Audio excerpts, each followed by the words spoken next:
양쪽 가로 입은 나라의 백성을 알려주는 내용.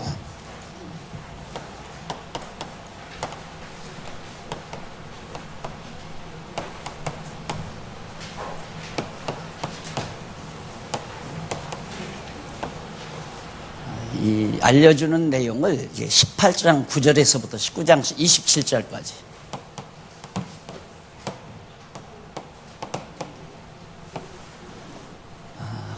가지고 계신 교재 22페이지에 보면 나와 있죠. 그런데 지난번 어디까지 했느냐면 18장 마지막 절까지 해서 오늘은 19장 1절로 10절 나옵니다. 29페이지에 나오죠. 하단 아랫부분에 보면 하나님 나라 백성이 누구냐, 예수님께서 제자들에게 이런 말씀을 했어요. 누가 나의 친척이며 가족이 형제겠느냐, 그러면서 아버지의 뜻대로 하는 자라야 나의 형제요 자매니라. 기억나시죠? 내가 아마 글자는 조금 틀렸을 거예요. 그냥 알아두세요. 그런 것도 듣고 뭐 틀렸다 맞았다 하시지 말고, 이 말은 뭐냐면 가정이란 교회입니다. 가정이 가장 소단위 교회예요.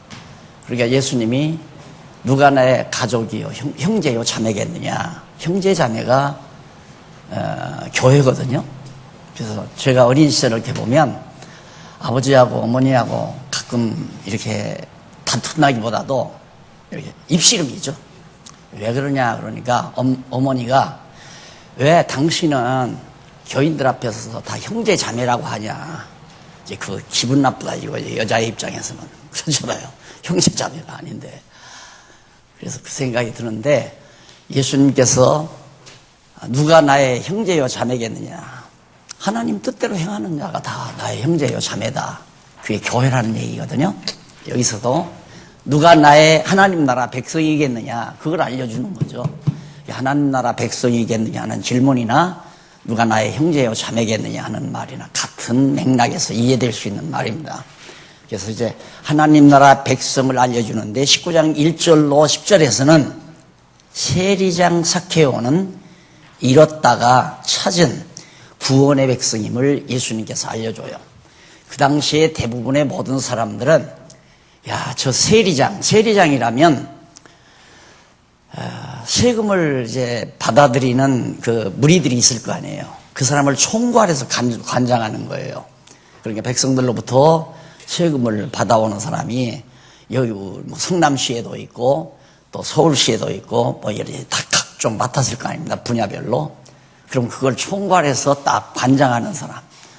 그러면 받아온 사람에게 뭐 예를 들어서 0.5%를 준다. 그럼 세리장은 0.10%를 먹는다. 그 다음 올라가면 헤롯 땅이 뭐 40%를 먹는다. 그 다음 로마 황제에게는 50%를 가져다 준다. 이런 식의 제도로 만들어 놨거든요. 그러니까 세리장 가면 모든 백성들이 저 악랄한 놈, 참 나쁜 놈, 이렇게 다 알고 있었는데 예수님은 이 세리장이가 잃었다가 다시 찾은 하나님 나라 구원의 백성이라는 것을 알려주는 내용이 1절로 10절에 나오는 내용입니다. 그 내용을 간단히 보면 1절, 거기 성경 보십시다. 예수께서 여리고로 들어가 지나가시더라. 삭개오라 이름하는 자가 있으니 세리장이요 또한 부자라. 당연히 부자죠. 백성들 거 늑탈했으니까. 자, 근데 이 세리장이가 참 삭개오가 놀랍죠. 그래서 나도 이 우란에다가 뽕나무 하나를 심고 싶은데 요즘 보니까 막 뽕나무 그 오디 그거 열려가지고 그러더라고요. 그래서 기회 되면 하나 심어놨으면, 내가 그 이스라엘 그때 탐사 갔을 때 삭개오가 올라갔던 뽕나무라고 하나 있는데 그거 나중에 심어놓은 것 같아요. 여지껏 뭐지 2천년 가까이 됐는데 그 정도밖에 안 된 거 아닌 것 같고, 이 뽕나무 위에 가서 올라가서 키가 작으니까 자기가 죄송합니다. 키가 작으면 약간 사기성이 좀 많은가 봐요. 유병원이도 키가 작잖아요. 저도 좀 키가 작고. 네. 키가 작으니까 예수님이 온다는 얘기 듣고 슬슬 피해야죠. 그런데 뽕나무에 올라가서 예수님을 보고 싶었던 거예요. 그것이 하나님께서 그의 마음을 움직이기 때문에 그런 겁니다.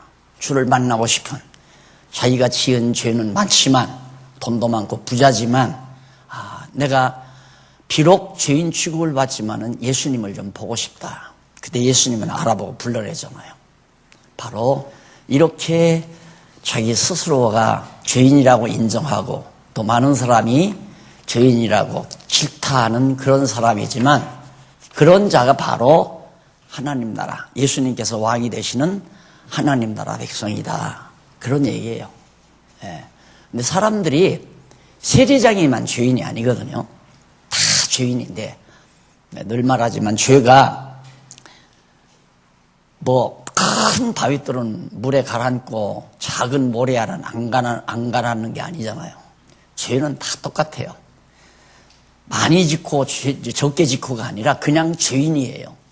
우리는 나면서부터 죄인이고 잉태되면서부터 죄 중에 잉태되고 또 나서 죄악 중에서 살고 죄인 아닌 사람이 없죠. 그런데 착각하는 사람이 나는 꽤 의롭다 이만하면 이렇게 생각을 하는 것뿐이죠. 그러니까 자기가 죄인이라는 사실을 아는 때부터 그게 쉽지 않습니다. 그래서 여러분 결혼책 서문에 보면 죄인의 눈으로 성경을 보면 보인다. 그 말이 바로 그런 데와도 관련이 있는 얘기입니다. 나는 죄 때문에 고민하다가 이제 10대 후반에 죄를 졌으면 강도질을 했겠어요. 무슨 사람을 죽였겠어요. 무슨 죄가 그렇게 많았겠어요. 그런데 학교 다니면서 남의 오이 따먹은 것을 참 잘했더라고요. 남의 밭에 오이 가서 몰래 따먹은 거. 그게 그렇게 무서운 죄로 생각이 된 거예요. 그러니까 내가 이제 죄인이라는 사실을 알게 된 거죠. 그러면서 울며 성경을 보다가 보니까 성경이 보이게 된 건데 내가 의롭다. 그렇게 생각한 사람은 전부 남의 흠집만 보여요. 저 사람은 이래서 잘못이고 저 사람은 이래서 잘못이고 저 사람은 이래서 못됐고 그래서 그 말은 나는 아무런 흠집이 없다. 그 말을 전제하는 얘기거든요. 삭개오는 그런 사람이 아니었어요. 감히 키가 작아서 주님을 볼 수도 없지만은 주님 앞에 나타날 수도 없어서 높은 뽕나무 위에 올라가서 예수님을 바라보다가 예수님을 만나게 된 거죠. 그래서 예수님을 영접하고 바로 예수님께서 바로 그런 자가 하나님 나라의 백성이라는 사실.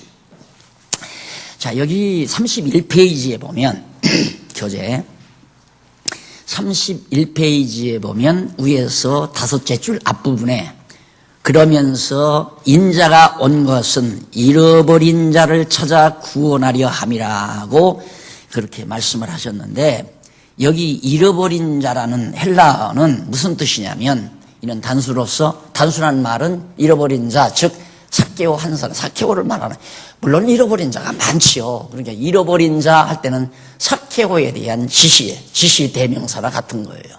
저 잃어버린 자 단수를 쓴 이유가 그렇다. 모든 택한 백성보다는 직접적으로 택한 백성인 삭개오를 의중에 둔 표현으로 이해가 되는 겁니다.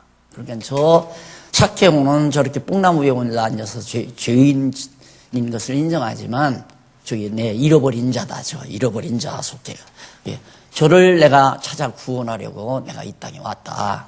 예수님이 하시는 말씀 그 대목입니다. 그 다음 11절로부터 27절에 보면 문화를 맡기는 비유로 하나님 나라에 합당한 자를 알려줍니다.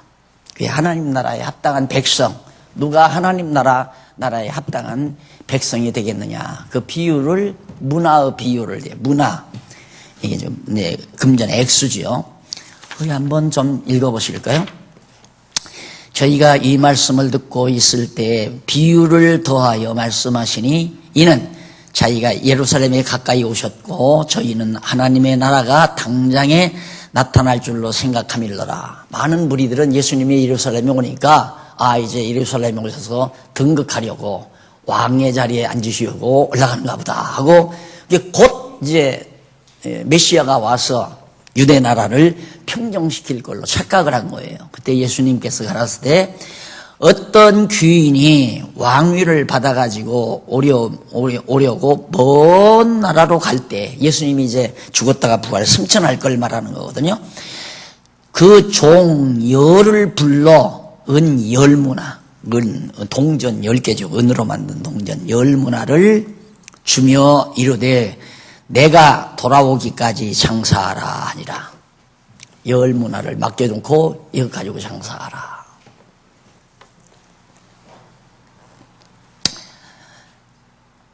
그렇게 이제 장사하라고 말씀하시면서 하니라. 그런데 그 백성이 저를 미워하여 사자를 뒤로 보내어 가로되 우리는 이 사람이 우리의 왕됨을 원치 아니하나이다. 그러니까 열문화 맡긴 왕에게 왕으로 인정 안 하고 이제 죽인다 이 말이죠.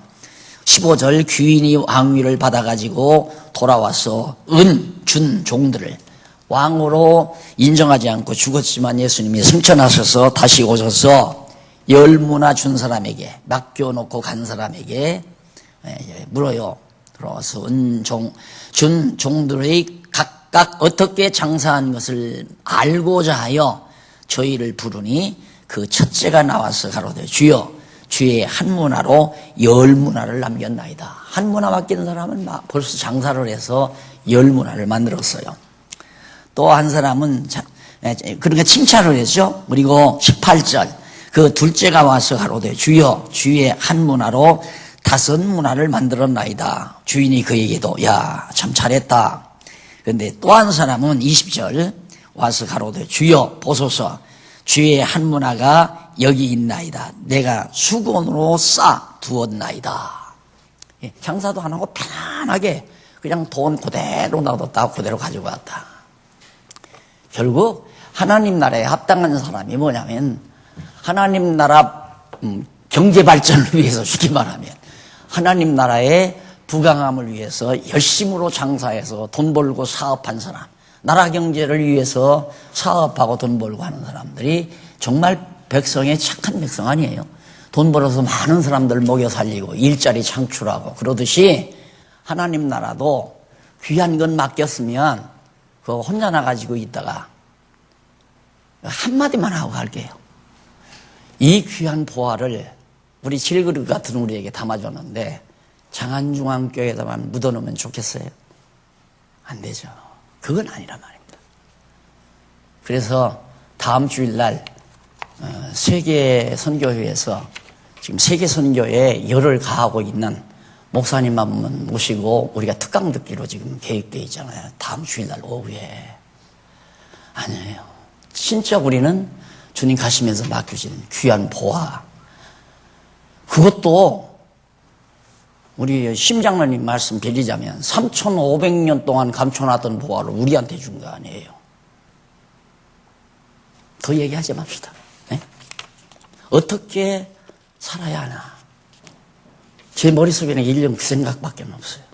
이제는 마음껏 요구하는 사람이 쫓아다닐 것도 없어요. 지금 배고파서 자꾸 찾아 들어와요. 다음 주일 또 들어온대요. 그 다음 주일도 또 들어오고. 예?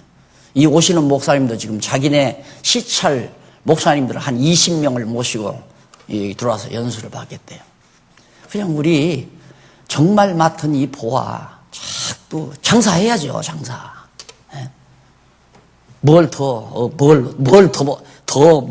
하나님께 뭘 더 받을라. 지금 받은 것도 너무 엄청난데 안 그래요? 오늘 들으면서 저 권사님에게 몇몇 권사님에게 아직도 공부해요 그러니까 해야죠. 그럼 공부해야지 뭐해요 그래. 이웃집 아주머니라도 불러다가 가르쳐야지 그러니까 내 말 안 들어요. 배고픈 사람 오면 가르쳐주면 돼요. 네. 여기에 이제 여자분들이 오면 우리 권사님들이 가르치고 남자분들이 오면 우리 목사님들 장로님들이 가르치고 앞으로는 내 소망은 그거예요. 우리 장로님들이 공부를 해서 전문적으로 여기 있어서 하면 좋죠. 그런데 그 뒤를 누가 다 감당해 나갑니까? 전문가를 많이 두게 되면. 그러니까 우리 장로님들이 열심히 공부하면 교대로 이번 인도에서 온 분들은 이 장로님이 오셔서 다음에 필리핀에서 오신 분들은 우리 김 장로님이 이런 식으로 돌아가면서 할 수도 있고, 이렇게 해서 해도 우리는 충분하단 말입니다. 나는 충분하다고 생각을 해요. 예. 그 다음 이제 마지막으로, 마지막이 아니라, 35페이지, 양 한쪽 가로 2번. 재림의 주인에 의한 사역.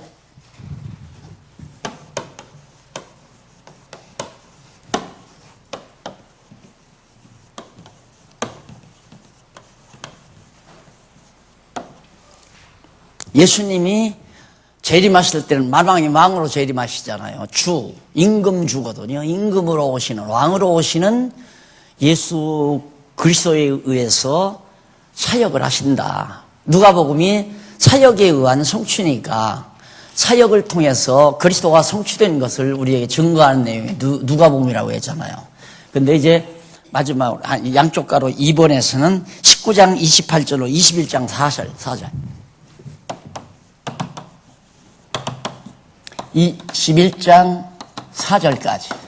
여기까지가 재림하실 주인에 의해서 이제 사역하시는 내용으로 소개가 되는데, 그 내용 중에 첫 번째 넘어가서 36절.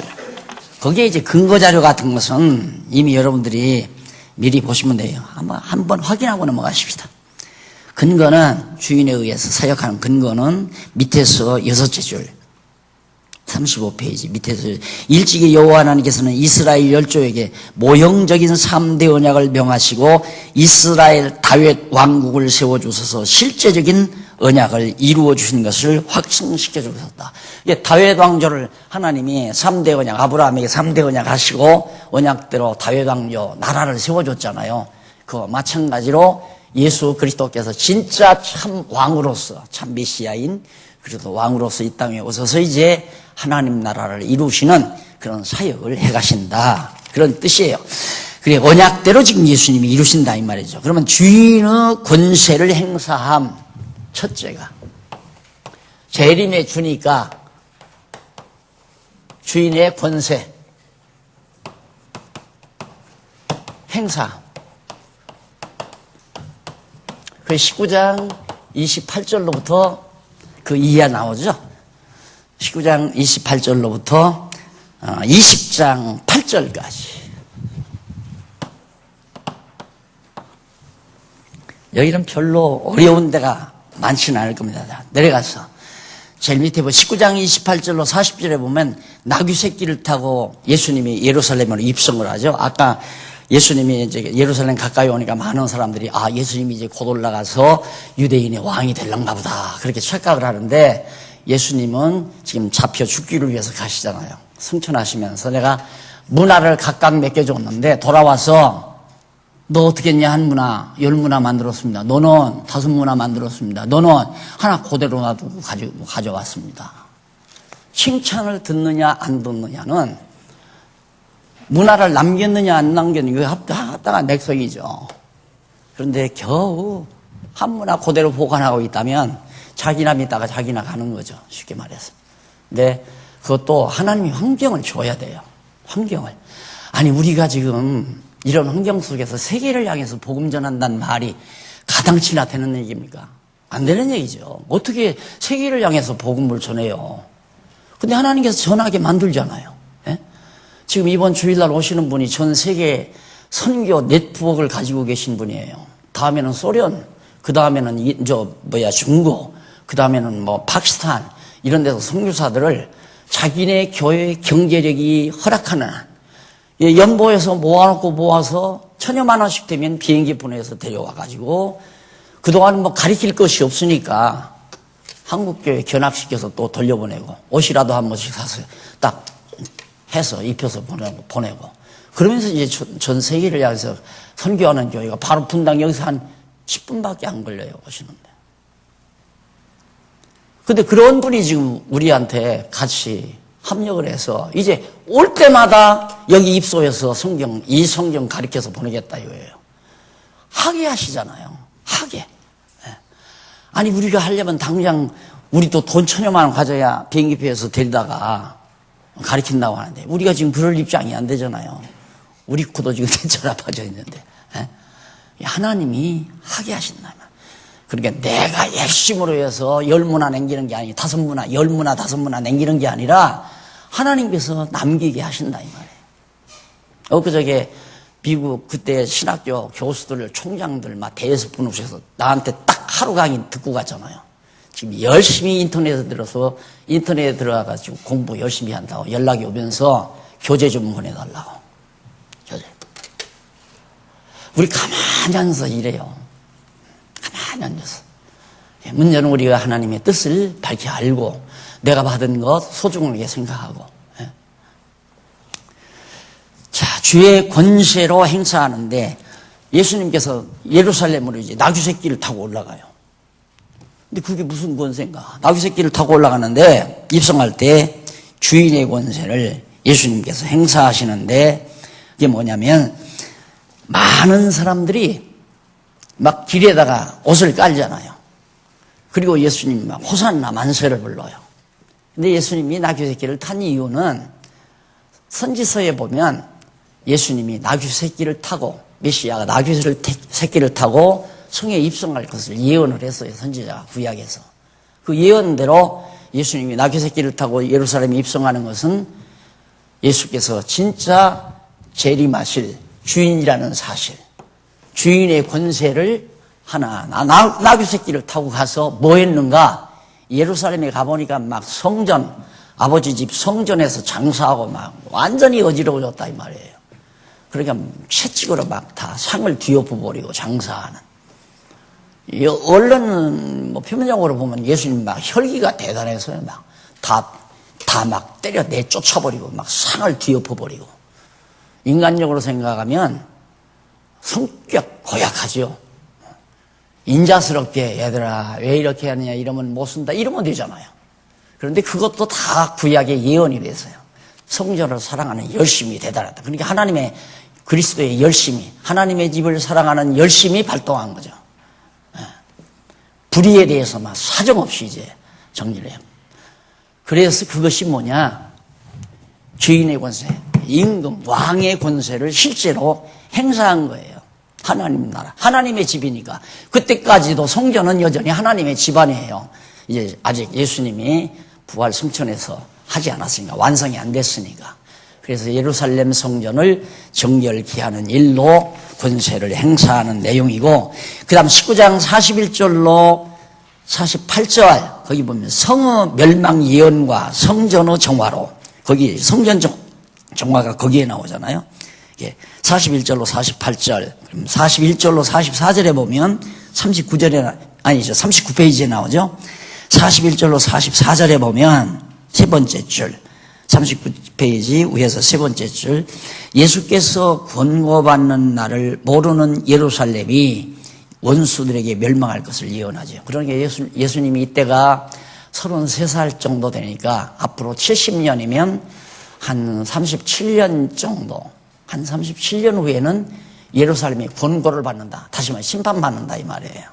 예루살렘이 정말 성전이 불탈 것을 내다보면서 예수님이 그거에 대해서 예언하는 내용이 41절로 44절까지 나오고, 아래로 중간 조금 내려가서 45절로 48절에 보면 예수께서 성전에 들어가 장사하는 자들을 다 책망하고 때려 몰아내는 그런 역사를 함으로 바로 예수님 권세를 행사하는, 예루살렘이 이거 그냥 권고해서 다 멸망시키겠다. 왜? 당신이 주권자니까, 주인이시니까, 왕이시니까 예루살렘의 성전 이거 다 불태워버리겠다. 왜? 이제는 필요 없으니까. 구약시대에 인간의 사람의 손으로 지은 성전이 필요 없으니까. 그래서 다 불태워버리고 백성들을 권고하고. 이게 왕이니까 마음대로 하신다 이 말이에요. 그리고 역시 성전 장사하는 자들 그 당시에 당장 다 내쫓아버리고. 그러니까 20장 1절로 8절에서 어떤 내용이 나오냐면 권세의 성질과 출처를 밝히는 대적들의 요구를 거절합니다. 예수님 하는 거 딱 보니까 와, 대단한 권세 행사를 하거든요. 자기가 뭔데 낚시새끼 타고 올라와서 성전에 올라와서 이 성전 이거 앞으로 다 이거 권고하는 날 이거 다 심판 받는다. 자기가 뭔데 예루살렘 아주 호화찬란하게 잘 튼튼하게 지어놓은 성전을 제 마음대로 이거 다 권고하는 날 멸망한다. 이런 얘기를 왜 하는가. 이거 대단한 사람이네. 이럴 거 아니에요. 그리고 성전 안에서 장사를 하든가 말든가 제가 뭔데 와서 간섭하느냐 이게야. 그러니까 물을 거 아니에요. 너 도대체 그런 권세를 어디서 왔느냐. 너 권세 그 성질은 뭐고 또 출처가 뭐냐 밝혀라. 그러니까 예수님께서 거절을 하죠. 거절을. 거기 한번 조금 읽어보실래요? 거기 2절에 보면 말하여 가로되 당신이 무슨 권세로 이런 일을 하는지 이 권세를 주니가 누구인지 우리에게 말하라. 대답하여 가로되 나도 한 말을 너에게 물으리니 내게 말하라. 요한의 세례가 하늘로서냐 사람에게로서냐 그걸 물어요. 예수님이 반문을 해요. 바로 이겁니다. 이런 데서 다 예수님의 논법을 배우는 거죠. 자기가 대답하기 싫은 것은 상대로 하여금 대답할 수 없는 말을 딱 물어버리는 거예요. 그거 대답하면 나도 대답해 줄게. 그 말이죠. 그게 대답 못 하잖아요. 하나님께로서 왔다 하면 너희들 그럼 왜 세례요한 죽였느냐. 또 사람에게로서 왔다 하면 이제 뭐 많은 사람들이 세례요한이 하나님의 사람이라고 막 하는데 사람에게로서 왔다 하면 막 군중 데모가 일어날까 봐서 겁나서 아이고 모르겠다. 그럼 나도 대답 안 하겠다. 그 다음 두 번째, 죄인의 위력을 보여준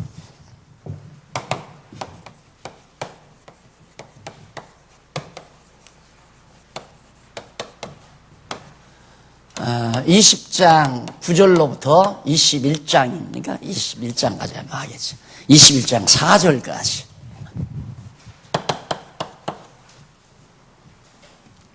그러니까 이 성경의 장절을 나눈 사람이 내용의 의미를 알고 나눴다면 이렇게 안 나누죠. 20장 9절로부터 안 나누죠. 20장으로 딱 끝내고 그 다음 21장으로 딱 끝내고 21장 4절까지 가잖아요.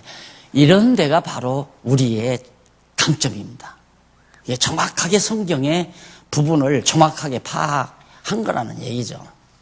그래서 사실 성경을 연구할 때는 장절 구애받으면 안 돼요. 장절 구애받지 말고 연이어서, 그 장절은 후대의 학자들이 성경 연구하는 사람들이 편의상 붙여놓은 거기 때문에 엉터리가 많아요. 잘못된 것이. 나눠놓기도 잘못된 게 많고. 그래서 주인의 위력을 보여주는데 어떤 위력이냐면, 첫째, 20장 9절로 18절 나오죠? 넘어가서 42페이지.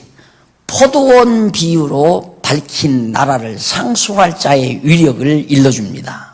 자, 이 비유로 백성에게 말하되 한 사람이 포도원을 만들어 농부들에게 세를 주고 갔어요. 타국으로 갔어요. 이제 포도 거둘 때가 되니까 보냈을 거 아니에요. 좋은 걸. 가 세 받아와라. 그렇게 때려서 돌려보내요.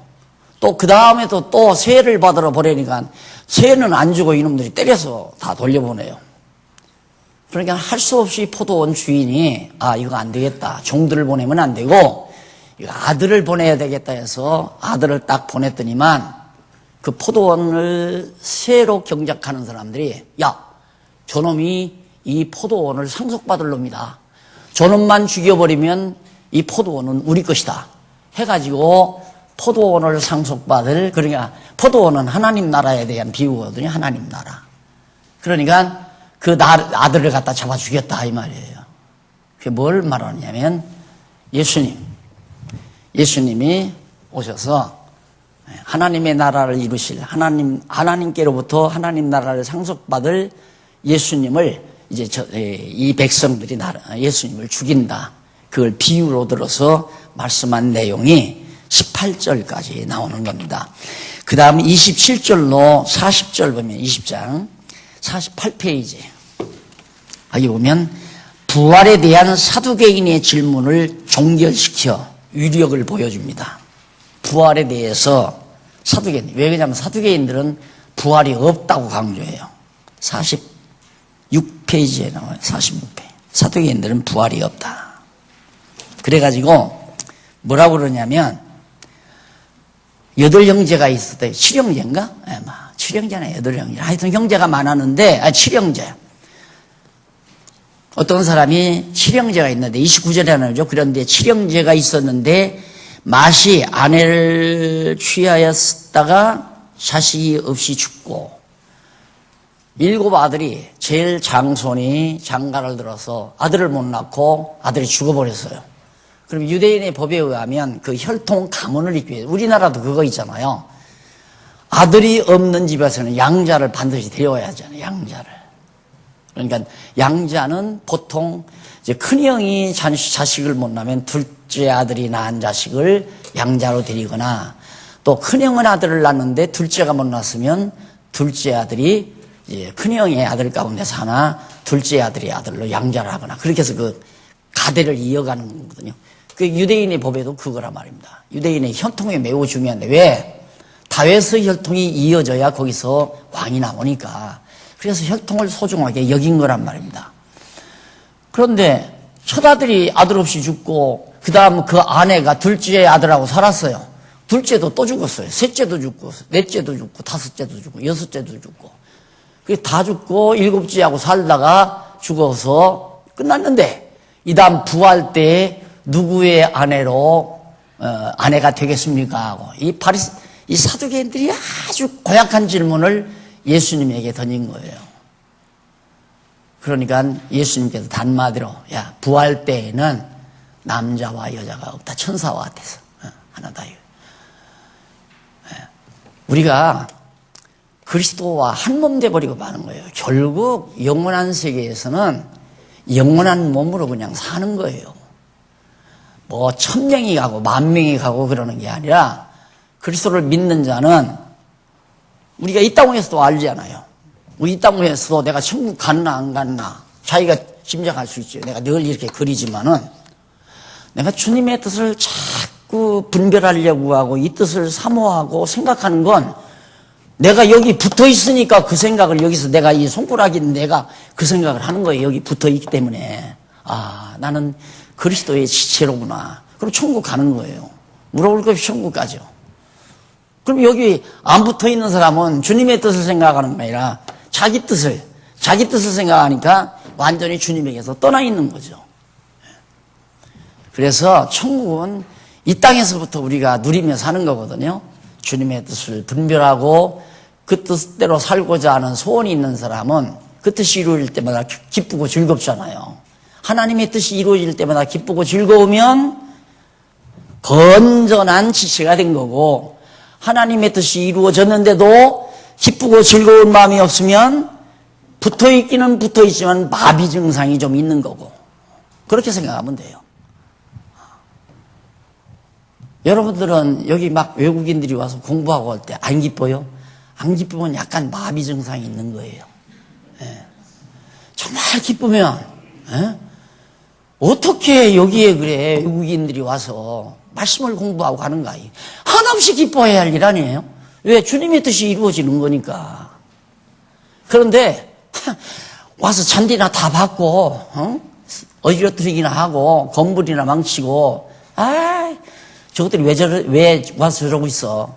전기세만 많이 나가고. 아직 멀었어요. 그렇다면 아직 멀었어요. 내가 전기세를 좀 더 내더라도, 저분들이 가서 수많은 영혼들에게 복음을 증거하는 일이 이루어진다면 그게 한없이 기쁘고 즐거워져야죠. 이게 부활하면 한 몸이라니까요. 남자 여자가 따로 없어요.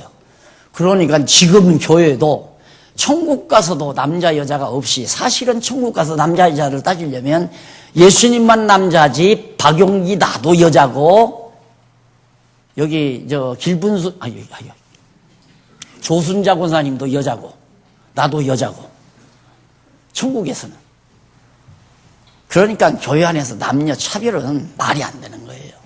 이 교회가 지상의 낙원인데, 지상의 천국인데, 남자는 위대하고 여자는 천하고, 그런 건 세상, 이 교회 밖에서나 있는 일이지, 교회 안에서는 다만 그래도 우리가 남자의 몸을 가지고 있고 여자의 몸을 가지고 있으니까 육신을 가지고 있기 때문에 그래서 이제 가르치고 이렇게 보살피는 데는 여자는 여자가 하고 여자는 권사님들이 하고 남자는 장로님들이 해라.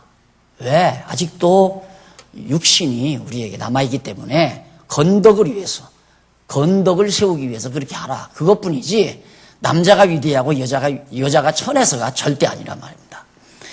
자, 그렇게 해서 위대한 답변을, 위력을 보여주죠. 그 어려운 질문을 단호하게 위력 있게 딱 감당해 버리잖아요. 그 다음에 21장 4절까지, 20장 41절로 21장 4절까지 다윗의 주로서 심판 경고 및 연보 평가 위력을 보여줍니다.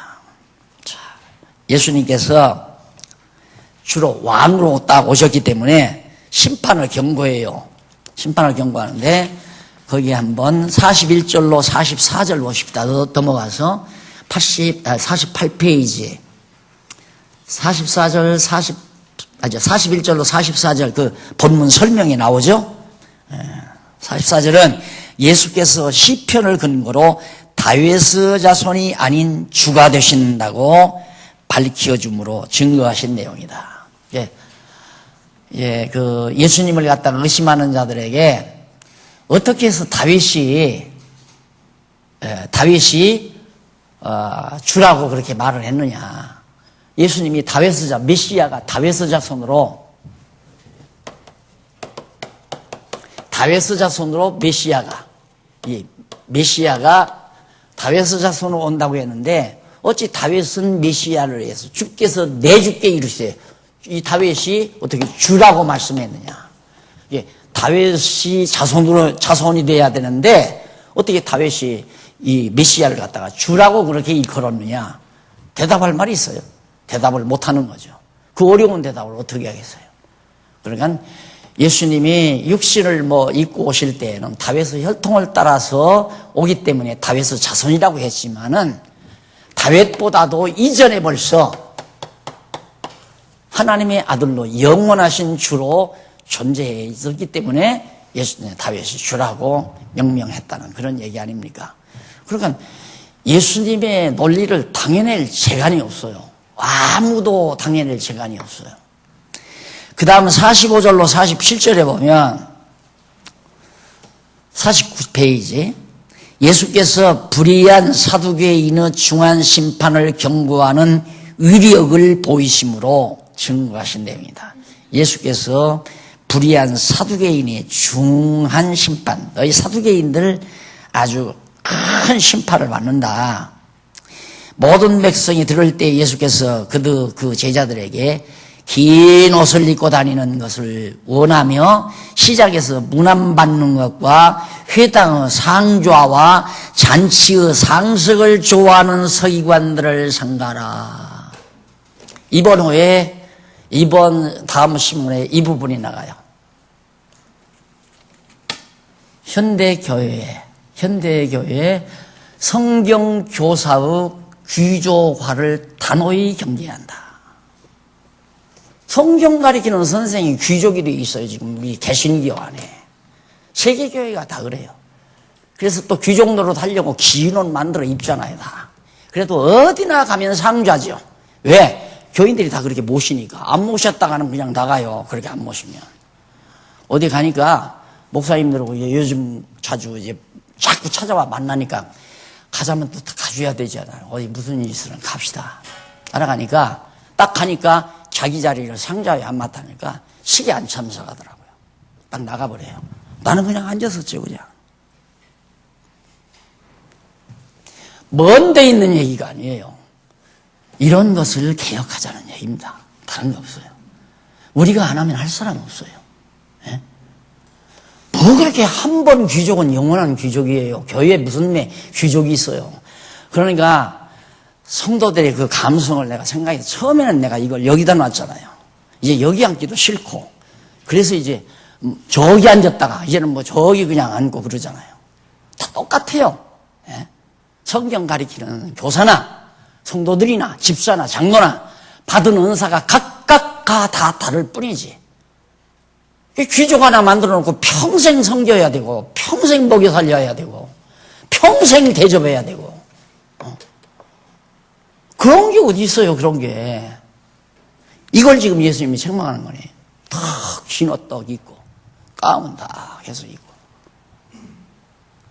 이런 얘기하면 또 자꾸 엉뚱한 생각. 나는 전 세계 교회, 우리 개혁교회의 이 타락상, 잘못된 거, 이걸 지금 겨냥해서 제가 지금 요즘 교육개혁을 제청하는, 그래서 지금 이번에 3번째 나갑니까? 5번째로 끝을 맺어요, 이제. 교육개혁에 대한. 그걸 여러분들이 유심히 잘 보시면 바로 이런 부분입니다. 다시 한번 보세요. 긴 옷을 입고 다니는 것을 원하며, 그게 남보다 특별한 옷을 입기를 원하는 거예요. 원하며, 시장에서 문안받는 것과, 명절 때, 그래도 인사 찾으러 오는 거, 무슨 기념일 때 그냥 선물 두르고 인사하는 거, 이런 거 다 사람들 다 좋아하잖아요. 이번 명절 때 선물이 몇 보따리나 들어왔나, 그거에 따라서 자기가 사회생활을 잘했나 잘못했나를 평가하고, 목사 집에는 크리스마스 때는 그냥 선물 보따리가 막 지기지기 쌓여가지고 추리해놓고 추리 밑에다 막 쫙 늘어놓고, 성공한 목사죠. 아니에요. 그거 하지 말라 그 말이에요. 사람 버리니까 자꾸 이렇게 섬겨주면 나도 자꾸만 흔들려요. 자꾸만 받들어주고 섬겨주고 위해주고 그러면 나도 흔들린다니까. 다 지금 하나님 앞에서 자기 자리에서 살게 놔둬요. 누구든. 한국교회가 빨리 그래야 제자리 찾아요. 교회가 교회 된다 이 말입니다. 그거 하자는 게 지금 우리 개혁운동 아니에요. 그 다음 21장 1절로 4절 거기 보면 예수께서 부자와 가난한 과부의 연보에 대해서 평가를 합니다. 부자가 5만 원권 그냥 한 보따리 갖다 딱 집어넣는다요. 와, 그러죠. 그런데 가난한 과부가 엽전 하나 갖다 연복구에 넣었어요. 예수님의 가치평가예요. 하나님 나라의 가치평가. 그 뭐냐면 액수를 보는 게 아니다. 중심을 본다 이 말이에요. 그게 더 크다. 그래서 하나님 나라 수학과 인간 세계의 수학은 완전히 다릅니다. 완전히. 그래서 하나님의 일은 우리의 중심을 담아야 된다. 내 중심을 담아야 된다. 크게 하는 게 중요한 게 아니에요. 얼마나 내 중심을 다했느냐가 중요하지. 크게 하려는 건 야망이 있어서 일을 크게 하려고 하는 거예요. 내가 처음 개척할 때부터 그 얘기 들으신 분들 있을 거예요. 나는 큰 호수나 바다보다도 옹달샘을 좋아한다고. 작아도 깔끔하고 깨끗한 거. 하나님의 일은 그거의 큰 거라 그 말이에요. 그것이.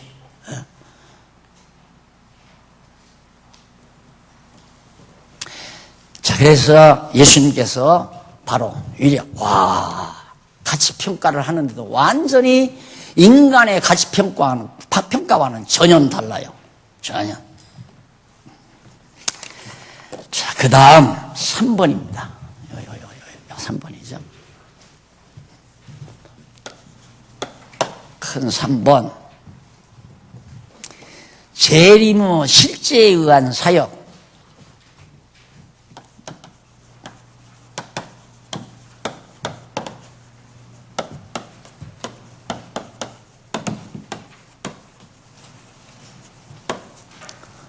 저기 21장 4절이니까 21장 5절이겠죠? 5절로부터 아마 마지막 절까지겠죠? 21장 5절로부터 마지막 절이 38절.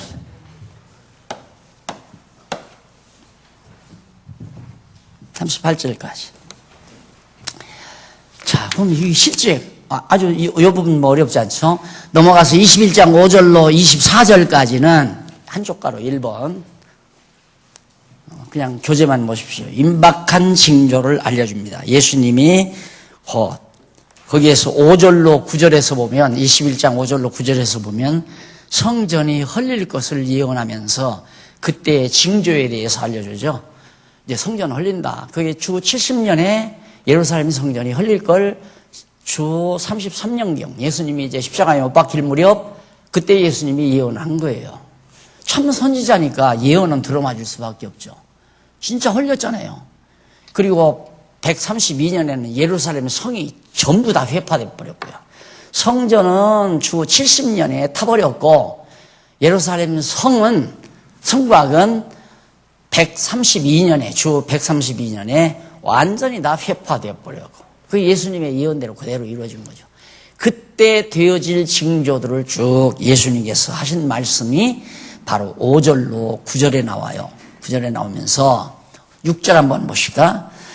너희 보는 이것들이 날이 이르면 돌 하나도 돌 위에 남지 않고 다 무너뜨리우리라. 무너지게 된다 이 말이에요. 왜? 하나님께서 무너지게 만들어버리니까. 그러니까 하나님 나라를 세우기 위해서 세상에 있는 예루살렘, 유대나라, 예루살렘을 중심으로 한 유대나라를 박살내버린 거죠. 다. 그 뒤로부터 유대인들은 적그리스도 역할을 하게 됩니다. 그게 이제 이방인 시대. 지금은 막 그리스도를 막 대적하잖아요. 우리 이방인들에게 복음이 전 거예요. 지금은 적그리스도, 대표적인 적그리스도가 유대인이에요. 물론 로만 캐톨릭도 그 중에 하나 끼어들지만은 대표적인 적그리스도가 유대인이라고, 지금 현재 유대인이라고 생각한대요. 그 사람들은 예수를 적극 지금 대적하고 있잖아요. 아마 이런 얘기도 여러분 처음 들어볼 거예요. 적그리스도가 현재 유대인이라는 말도. 지금 적극적으로 기독교를 반대하고 있잖아요. 거기서 이스라엘 나라에서 지금 유대 나라에서 예수 믿는다면 직장 다 떼버리잖아요. 생활이 안 돼요. 그 다음 10절로 19절 구체적 징조로 전쟁과 난리와 핍박이 있을 것을 알려줍니다. 구체적으로 70년하고 예수님 오신 이후에 70년하고 132년에서 5년 사이 요 두 차례, 이건 성전만 무너지고 이건 예루살렘 성이 전체 다 회파되어지는 거고, 이런 과정에서 있어질 징조들을 말하는데 많은 전쟁이 일어난다. 맞잖아요. 이게 로마 제국시대 전쟁을 얼마나 많이 했습니까? 막 살상하고, 그리고 지진도 일어나고, 엄청난 환란도 핍박도 일어나고, 그때 예수님께서 예언한 대로 그대로 다 이루어진 내용이 19절까지 나옵니다. 그 다음 20절로부터 24절, 55페이지예요. 예루살렘의 멸망 징조와 주의사항 및 환란 기간을 알려줍니다. 거기 한번 좀 읽고 지나가십시다. 읽고. 너희가 예루살렘이 군대들에게 에워싸이는 것을 보거든 그 멸망이 가까운 줄을 알라.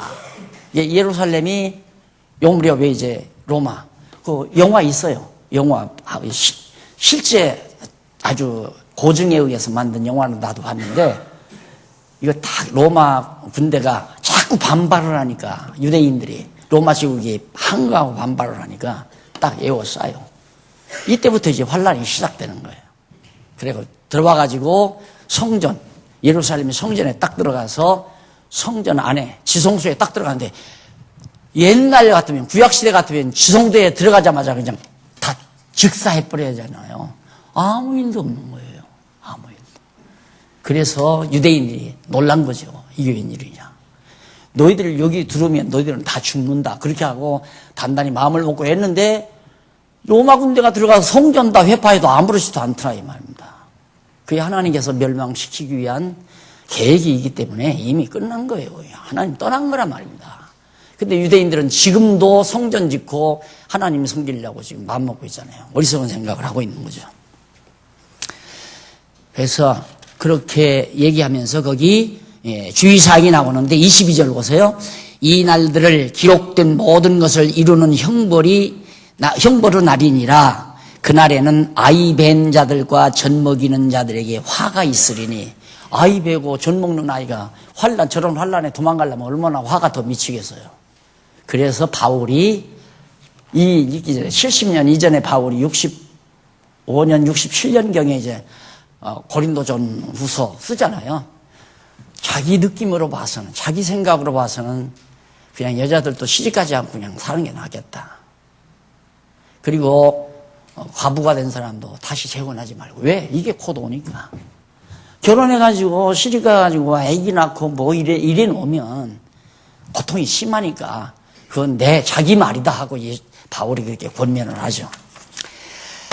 자, 그렇게 해서 이제 넘어가서 66페이지 위에서 두 번째 줄 보면 예수께서 너희가 예루살렘이 군대들에게 에워싸이는 것을 보던 그 멸망이 가까운 줄을 알라고 알려주셨다. 이는 예루살렘이 로마 군대에 의해 포위되면 멸망이 임박한 사실을 알라는 건데 그때에 유대에 있는 자들은 산으로 그냥 유대 땅에 있지 말고 산으로 도망가라.